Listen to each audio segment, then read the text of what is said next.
ओम शांति। अॼु जी मुरली तारीख़ है 8/9/2021। अॼु मिठा मिठा श्री बाबा ब्रह्मा जी तन द्वारा चवनि था, मीठे मीठे बच्चे पतित पावन श्री भगवान वाचे। हाणे बाप वेही ॿारनि खे ज्ञान था ॿुधाइनि, ॿारनि खे सम्झायो आहे जॾहिं मां हिते ईंदो आहे त पतितनि खे पावन ठाहिण जे लाइ ज्ञान ॿुधाईंदो आहे ऐं ॿियो कोई इहो ज्ञान सिखलाए न सघे, उहो बि भक्ति सिखलाईंदा आहिनि।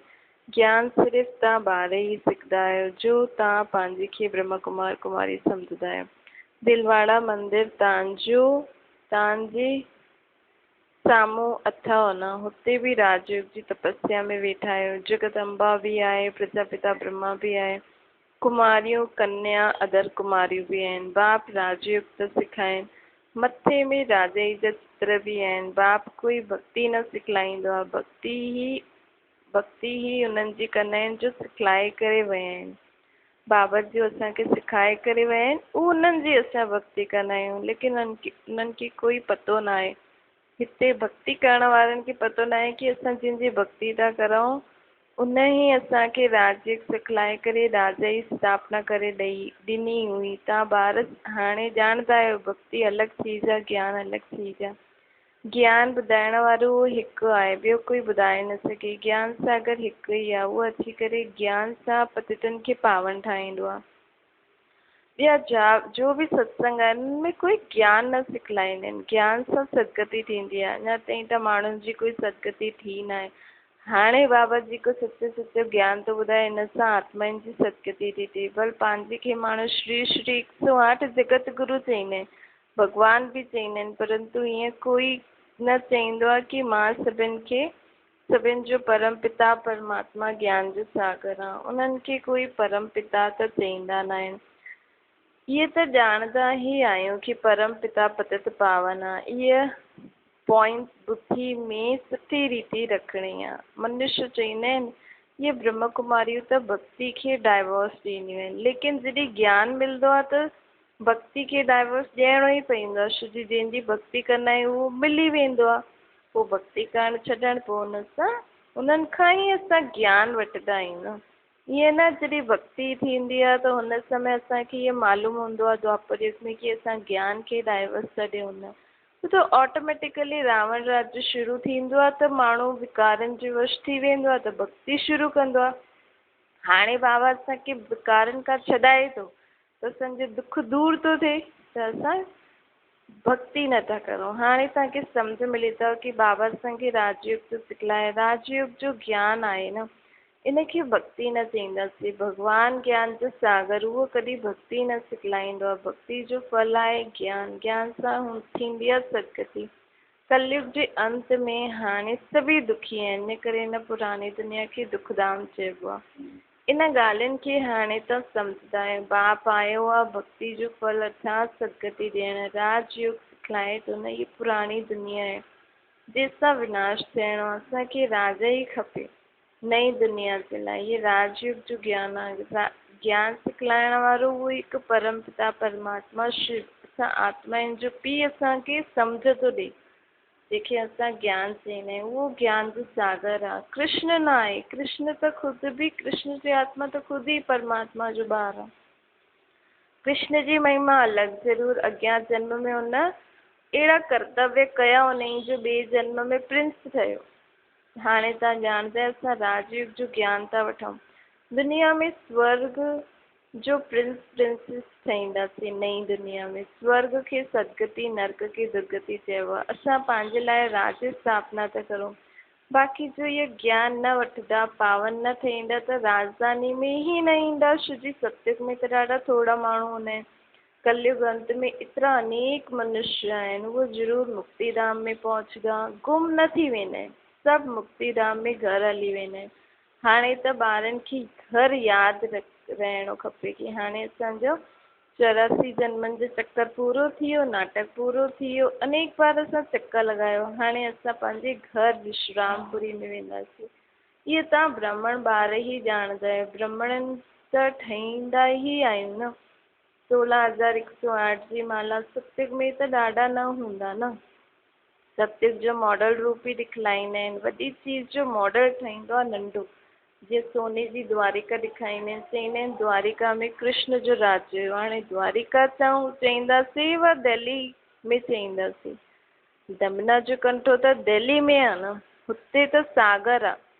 हीअ त ॿार सम्झंदा आहिनि, जमुना जे कंठो हुयो कैपिटल, द्वारिका कैपिटल थोड़ी आहे, दिल्ली मशहूरु आहे, यमुना नदी बि खपे, यमुना जी महिमा आहे, परिस्तान दिल्ली खे ई चइबो आहे, वॾी गदी दिल्ली ई हूंदी। हाणे तव्हां ॿार सम्झंदा आहियो, भक्ति मार्ग खलास थी वेंदो, ज्ञान मार्ग हूंदो, हीअ देवी राजधानी स्थापना थी थिए। बाप चईंदो आहे अॻियां हली तव्हांखे सभु मालूम पइजी वेंदो, केरु केरु केतिरो पास थींदा आहिनि। स्कूल में बि मालूम पइजी वेंदो आहे न, फलानो फलानो इतने नंबर हिन नंबर सां पास थींदो।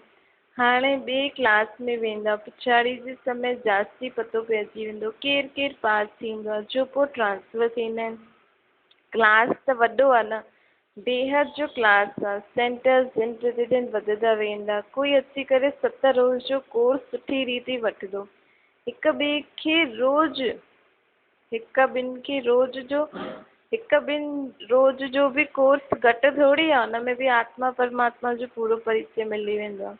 ॾिसंदा आहियूं कलयुग जो विनाश साम्हूं बीठो आहे, हाणे सतो प्रधान ठहिणो आहे। बाप चईंदो आहे मूंसां बुद्धि योग लॻायो त तव्हां सभु आत्मा सतो प्रधान थी वेंदो, पवित्र दुनिया में ईंदव। पाठ त ज़रूरु वॼाइणो ई आहे न, जीअं ड्रामा में कल्प पहिरियों पाठ वॼी चुकियो आहे। भारतवासी ई राज्य कंदा हुया, हाणे वृद्धि के था पाइनि, झाड़ वृद्धि खे पाईंदो रहंदो आहे। भारतवासी देवी देवता धर्म वारा आहिनि, परंतु पावन न हुजण जे कारण उन पावन देवताउनि जी पूजा कंदा आहिनि, जीअं कृष्ण क्राइस्ट खे पूॼदा आहिनि। आदि सनातन देवी देवता धर्म आहे ई सतयुग में, सतयुग जी स्थापना करण वारो बाप बरोबरि सतयुग में न देवी देवताउनि जो राज्य हुयो, त ज़रूरु हिकु जनम पहिरियों पुरुषार्थ कयो हूंदो न।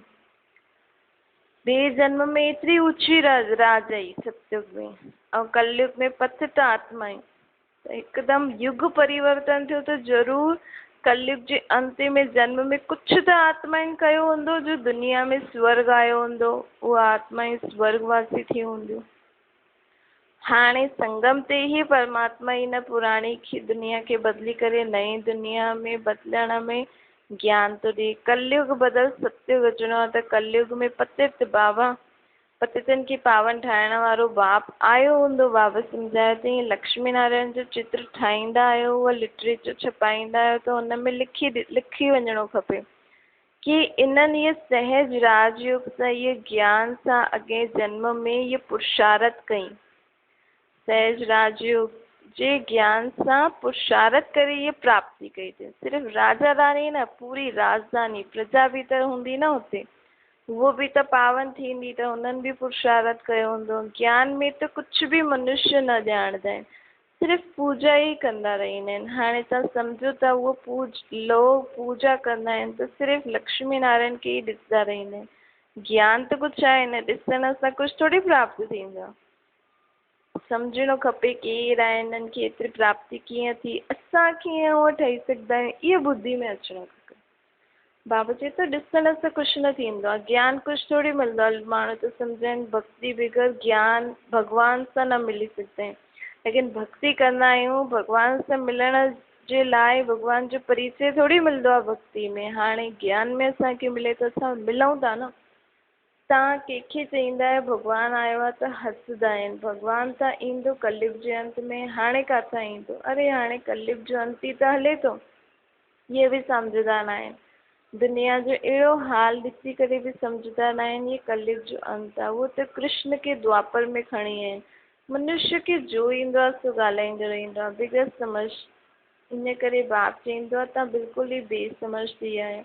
बाप खे सर्वव्यापी चई छॾींदा आहिनि। भक्ति ॿाहिरां त ॾाढी ख़ूबसूरत ॾेखारे में ईंदी आहे, भक्ति जी चमक केतिरी आहे, तव्हां वटि त कुझु बि न आहे।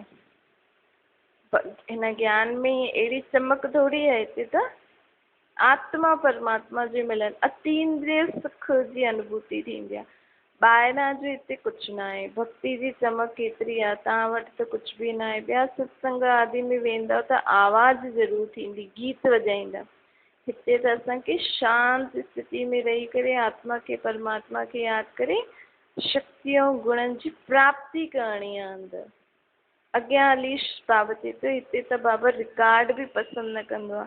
अॻियां हली इहे सभु रिकॉर्ड आदि सभु बंदि थी वेंदा। बाबा चवंदा आहिनि न गीता आदि जो सभु सार तव्हांखे मां सम्झाया था तो अर्थ ॼाणंदा आहियो। ये पढ़ाई है न, ॿार ॼाणंदा आहिनि असां राजयोग त सिखूं, अगरि कमु पढ़ंदासीं त प्रजा में हली वेंदासीं। इन करे जो थींदो आहे जो ॾाढो होशियारु आहे उन्हनि खे फॉलो करणु खपे, छो जी उन्हनि जी पढ़ाई में अटेंशन जास्ती आहे त उन्हनि सां फ़ाइदो बि आहे। जो कुझु सम्झाइण वारो जो सुठो सम्झाइण वारो आहे उन्हनि खां सिखणो खपे। जो सुठो सम्झाईंदो आहे उन्हनि खे सेंटेंस ते यादि कंदा आहिनि। ब्रह्म कुमारी त वेठी आहे, पोइ बि चवंदा आहिनि फलानी अची, सम्झंदा आहिनि इहे ॾाढी होशियारु आहे। ईअं न, ईअं आहे त उन्हनि जो पोइ रिगार्ड बि रखिणो खपे, आदर बि करिणो आहे। वॾे जो पोइ रिगार्ड बि ज़रूरी आहे। भल नंढा बि ज्ञान सुठी करे सम्झी करे सिखाइनि था त असांखे नंढनि जो बि रिगार्ड आदर करिणो खपे। इहे ज्ञान में असांखां तिखो आहे।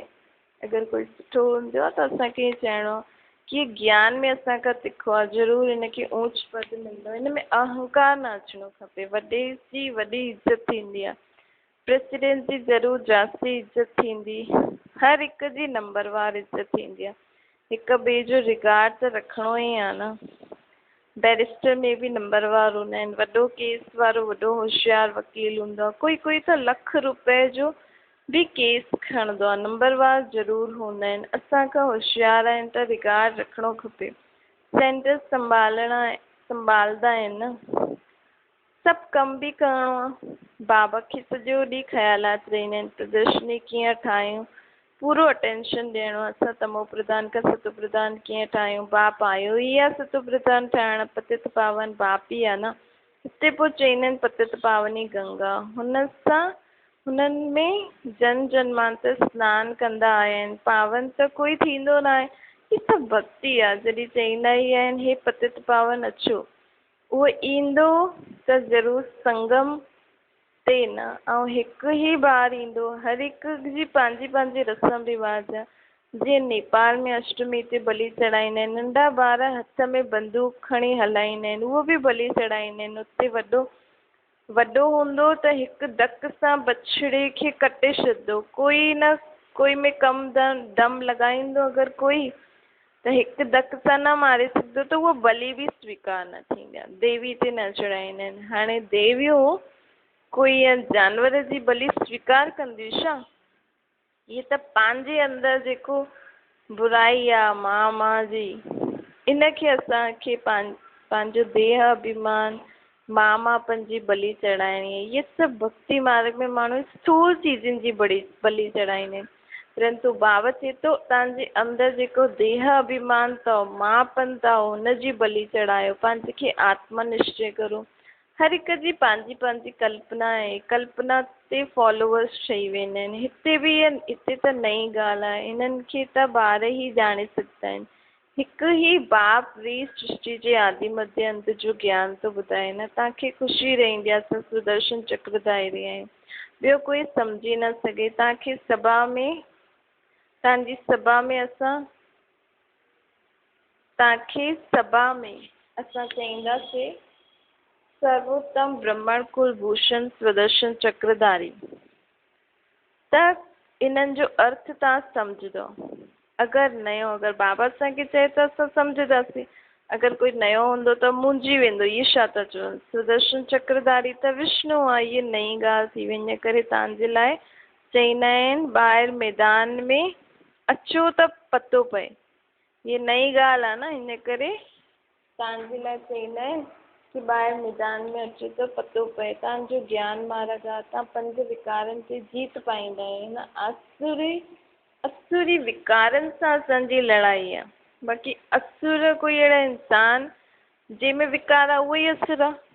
त असांजी आसुरी स्वभाव संस्कार विकारनि सां लड़ाई आहे, पोइ तव्हां देवता ठही वेंदव। कोई लड़ाई असां बाहुबल जी लड़ाई न कंदा आहियूं, परमात्मा जी शक्ति ते आसुरी विकारनि ते विजय प्राप्त कंदा आहियूं। उते जाते असुर आहिनि उते देवता हूंदा न। शायदि अगरि असांजे अंदरि आसुरी सुभाउ संस्कार हूंदा त असांजे अंदरि दैवी सुभाउ संस्कार न हूंदा न। दैवी सुभाउ संस्कार न हूंदा त असां देवता बि न कहलाईंदासीं। त जाते असुर आहिनि, आसुरी सुभाउ संस्कार आहिनि, उते देवता अर्थात दैवी सुभाउ संस्कार कोन्हे। तव्हां आहियो ब्राह्मण, देवता ठहिण लाइ पढ़ाई था पढ़ो, जो पुरुषार्थ कंदा आहिनि उहे ठही वेंदा। ज्ञान रुद्र ज्ञान यज्ञ में ब्राह्मण ज़रूरु खपनि, सवाइ ब्राह्मणनि जे यज्ञ हूंदो न आहे। रुद्र आहे शिव, पोइ कृष्ण जो नाम चई छॾियो अथनि। तव्हां दुनिया खां बिल्कुलु ई न्यारा आहियो। कीअं? ज्ञान सां, समझ सां। असां जंहिं ॻाल्हि खे बाबा जे ज्ञान जे हिसाब सां ॾिसंदा आहियूं उन ई ॻाल्हि खे माण्हू कलयुगी रस्म रिवाज, कलयुगी संप्रदाय, कलयुगी समझ सां ॾिसंदा आहिनि। हिन करे असां न्यारा थी वेंदा आहियूं। ऐं तव्हां केतिरा थोरा आहियो। चईंदा आहिनि न चिड़िया सागर खे हप करे छॾे। शास्त्रनि में दंत कथायूं केतिरियूं आहिनि।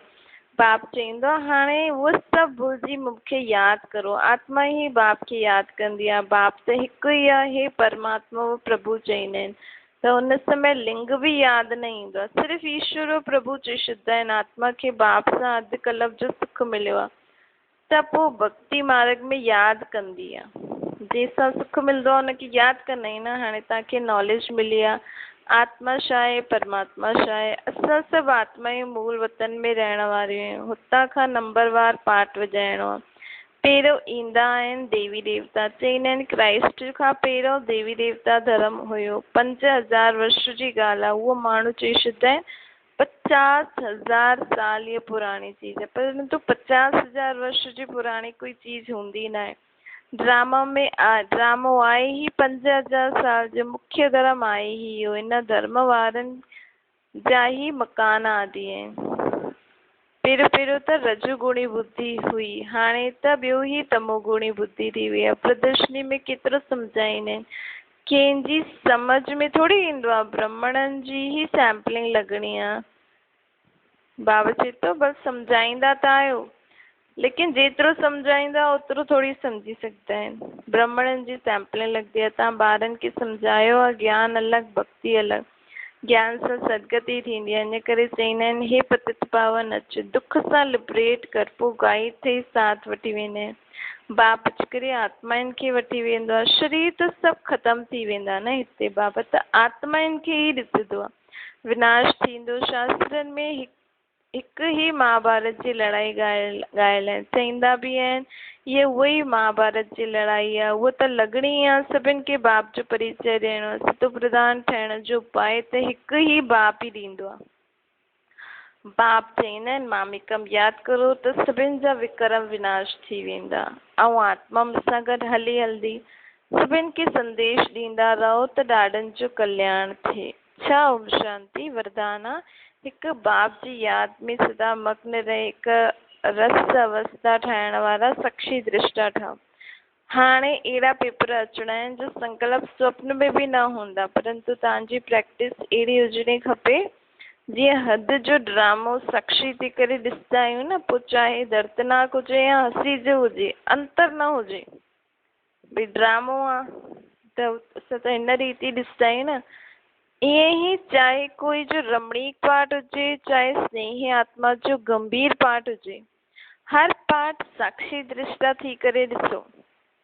ईअं न असांजे मथां कोई क्रोध थो करे, कोई नफ़रत थो करे, कोई असांखे प्यार सां थो ॻाल्हाए, इज़त थो ॾिए, त असांजे हुननि जे प्रति अंदरि जी स्थिति असांजी न चेंज थियणी खपे। असांखे सभिनि जे लाइ हिकु रस सुठी सोच ई रखणी आहे। त इनखे चइबो आहे हर पाठ साक्षी दृष्टा थी करे ॾिसूं। असांजी हिकु रस अवस्था हुजे, परंतु अहिड़ी अवस्था तॾहिं रहंदी जॾहिं सदा हिकु बाप जी यादि में मग्न रहंदासीं।